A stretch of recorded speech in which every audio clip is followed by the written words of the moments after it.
Why you leave your things, your phone here? Why you leave your phone? You're not scared? Yeah, phone, bag, I have No problem. Why? Because Qatar जो इतना safe है और यहाँ पर चोरी जैसे crime बहुत कम होते हैं, इसमें आप लोगों की भी ईमानदारी शामिल है।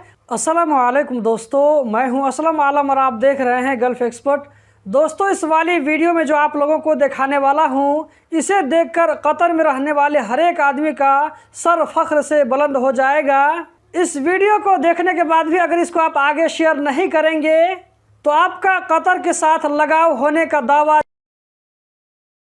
यहाँ पर आप स्क्रीन पर देख सकते हैं, यहाँ पर आपको एक बाइक खड़ी हुई नजर आ रही होगी जो कि एक डिलीवरी बॉय की बाइक है। यहाँ पर सुनसान नजर आ रहा है, हालांकि ये एक पब्लिक प्लेस है। इस वीडियो में यहाँ पर एक होटल का साइन बोर्ड भी दिखाई पड़ता है जिसमें अरबी में लिखा हुआ है मताम इखवान अल अफगानी, जबकि इंग्लिश में सिर्फ रेस्टोरेंट दिखाई पड़ता है। तो ये किसी अफगानी होटल के सामने की वीडियो है। यहाँ पर आप देख सकते हैं डिलीवरी बॉय ने अपना मोबाइल अपने बाइक में ही छोड़कर चला गया है, या तो सामान लेने के लिए या सामान डिलीवर करने के लिए। वीडियो बनाने वाला कोई अरबी शख्स है जो कि इस माजरा को देख करके हैरान हो जाता है कि किस तरह डिलीवरी बॉय अपने मोबाइल को बाइक में छोड़कर चला गया है। उसके बाद यहाँ पर आप देख सकते हैं कि डिलीवरी बॉय वापस आ जाता है और वीडियो बनाने वाला भाई उस डिलीवरी बॉय से पूछता है कि मेरा एक सवाल का जवाब दो। पूछता है कि आपने अपना सामान और मोबाइल यहाँ पर क्यों छोड़ दिया है? क्या आपको चोरी होने का डर नहीं लगा?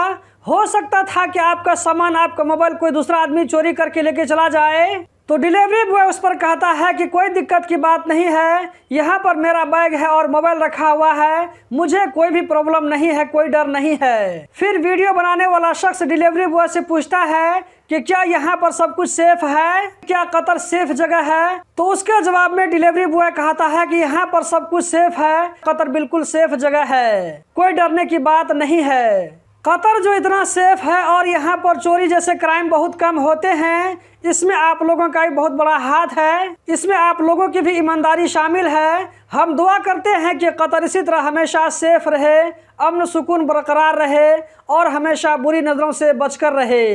दोस्तों, मैं भी कतर में कई सालों तक काम किया हूँ। मुझे यह वीडियो देखकर इतनी खुशी हुई कि सोचा कि आप लोगों के साथ भी इस वीडियो को शेयर कर दूँ।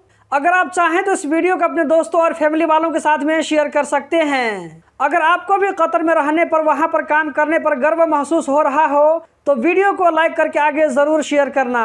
अब हम वीडियो के दूसरे पार्ट में देख लेते हैं कि कल यानी कि 27 नवंबर को कतर में जो मैचेस हुए थे उसका क्या रिजल्ट रहा था। उसके बाद हम देखेंगे कि आज यानी कि 28 नवंबर को कतर में कौन कौन से मैचेस होने वाले हैं, कौन सी टीम के साथ में और क्या टाइमिंग है। कल यानी कि 27 नवंबर को कतर में कोस्टा रिका और जापान के बीच में मैच हुआ। इस मैच को कोस्टा रिका ने 1 गोल से जीत लिया।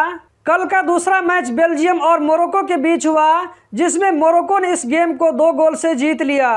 कल का तीसरा मैच क्रोएशिया और कनाडा के बीच में हुआ, जिसमें क्रोएशिया ने इस मैच को जीत लिया।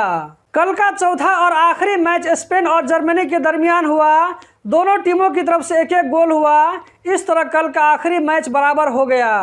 आज यानी कि 28 नवंबर को पहला मैच कैमरून और सर्बिया के बीच में होगा अल जनूब स्टेडियम में दोपहर 1 बजे से। आज का दूसरा मैच साउथ कोरिया और घाना के बीच में होगा एजुकेशन सिटी स्टेडियम में असर के टाइम 4 बजे से। आज का तीसरा मैच स्विट्जरलैंड और ब्राजील के बीच में होगा स्टेडियम 974 में ईशा के वक्त रात 7 बजे से। जबकि आज का चौथा मैच पुर्तगाल और यूरुग्वे के बीच में होगा लूसल स्टेडियम में रात 10 बजे से कतरी टाइम। तो दोस्तों, यही थी आज की वीडियो। उम्मीद करता हूँ ज़रूर पसंद आई होगी। इस वीडियो को लाइक करके आगे शेयर करना मत भूलें। वीडियो को देखने का बहुत बहुत शुक्रिया।